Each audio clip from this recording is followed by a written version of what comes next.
Kung may sakit kayo dyan sa ano ha, takot kayo sa mataas, huwag kayong umakyat.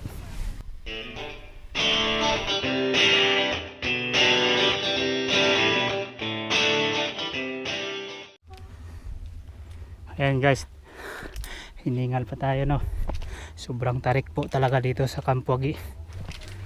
Ano, free na tong ano? Kubo. Okay. We are here. Okay. Thank you ha. Thank you. Oh, sige. Salamat ha. Okay. Thank you. So guys, grabe. Ayan. Tayo yun. Grabe.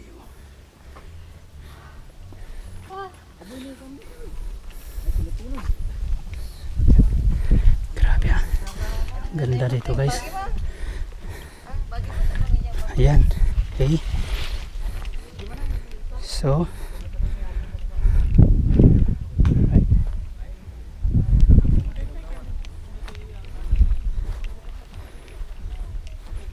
okay. So kung bibili kayo ng mga pagkain, okay, kung halimbawa wala kayong bit-bit, wala kayong dala na pagkain, ayan, mayroon pong mini karinderya dito. Okay, kung magpaluto kayo ng pagkain, pwede rin. Alright, okay.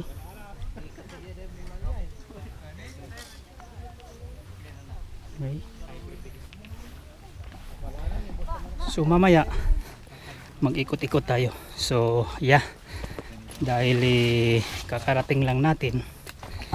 Yan, kakarating lang natin dito sa mismong Camp Wagi. So magpahinga muna tayo ha. At ang oras is alas 12:05 ng tanghali. So yeah, dahil kami ay may dalang mga pagkain dito, so hindi na kailangan bumili. Alright, pero pagka gutomin naman, of course, bibili tayo. Okay? Alright, so kita-kits tayo mamaya uli.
So ayun guys, andito na tayo talaga sa mismong Camp Wagi. So kita nyo naman. So napansin nyo, nagpalit po ako ng damit dahil basa tayo sa pawis kanina. Okay, sobrang tarik ng inakyat.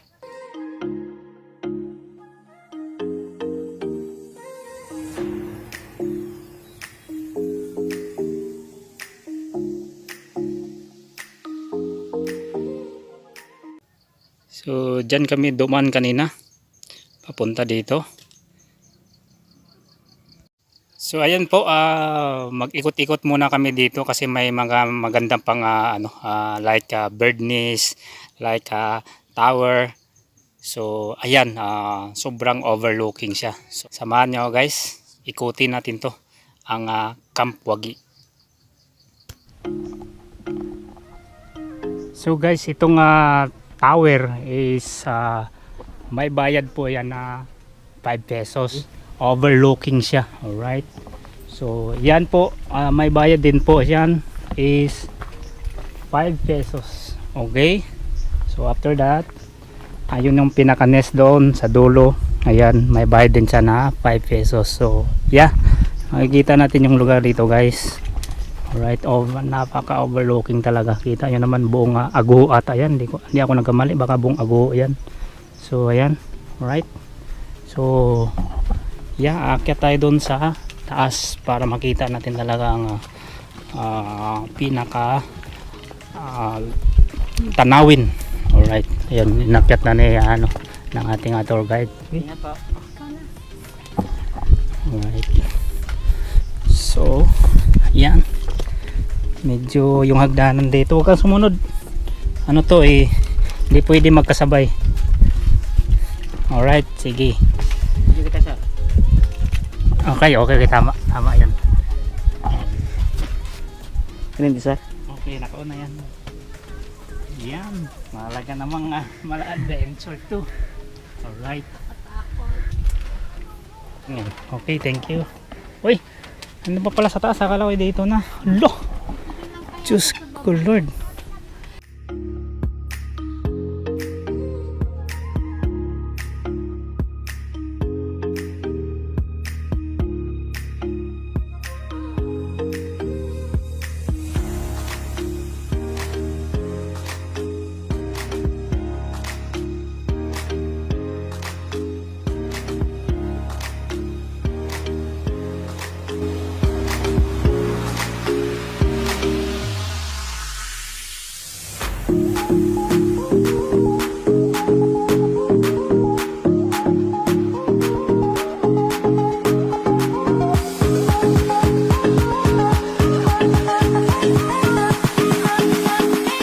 Okay, thank you.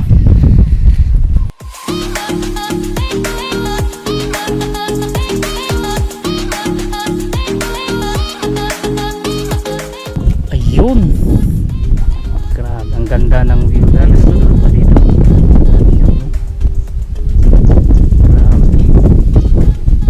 Ayun po yung pinakaago. Ago ba yan o ano ba? Doon po yung Ago. Doon yung Parang bundok. Ito po, Santo Tomas na po. Ay, Santo Tomas na po to. Yung isla na po yun po. Yun po yung Songyot. Yung isla doon na maraming bangka po. Yun po yung Songyot Island na Santo Tomas po. Tama. Gabing ganda nga pala, guys. Grabe yun. Kung may sakit kayo dyan sa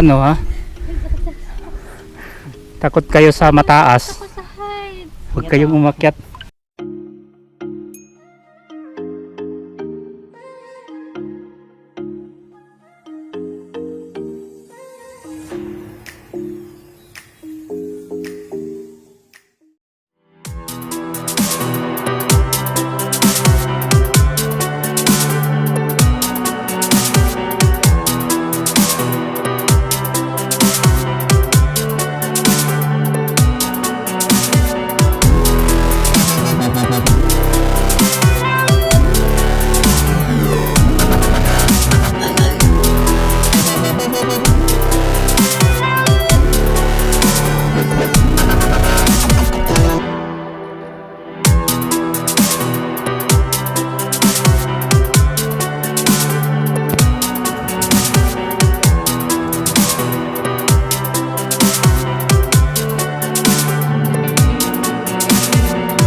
So yun nga guys, andito tayo sa pangalawang tower nila. So yung unang tower, doon po yung banda. So makikita doon yung parang aguho na ata doon. Aguho ba? Di ko lang alam. I'm not sure. So ayan sa ating likod. Ayun no. Kita nyo naman ang overlooking dito guys. Oh. So mga tips ko lang sa mga gustong pumunta dito sa sa Camp Wagi. Dapat umaga o hapon kayo. So anyway, pwede din kayong dito overnight. So ayan, mag-overnight pwede din po. Then mayroon din po silang ilaw. So ayan, pwede mo yan sabihin sa baba na mag-overnight kayo para alam nila. Alright? So ayan, look the view. Okay? Wagi, Kapas, Agu, La Union. Ayun, doon pa kami galing guys, baba. So akyatin nyo ng maybe 30 minutes. Ayun, pero wala naman problema dahil may tour guide po kayo para sa inyo mga turista. So ayan, may mga kunting mga bayarin pero mga 5 pesos lang naman, hindi naman masyadong mabigat sa bulsa. Okay? So kung wala ka naman kayong baon, mayroon din ditong mini karinderya. Ayan sa baba. Makikita nyo dyan. So, ayan, wala pong problema dito. So, okay. So, maliwalas, maganda ang lugar, malinis. Ang maganda dito is overlooking. So, alright. Hanggang sa susunod na vlog.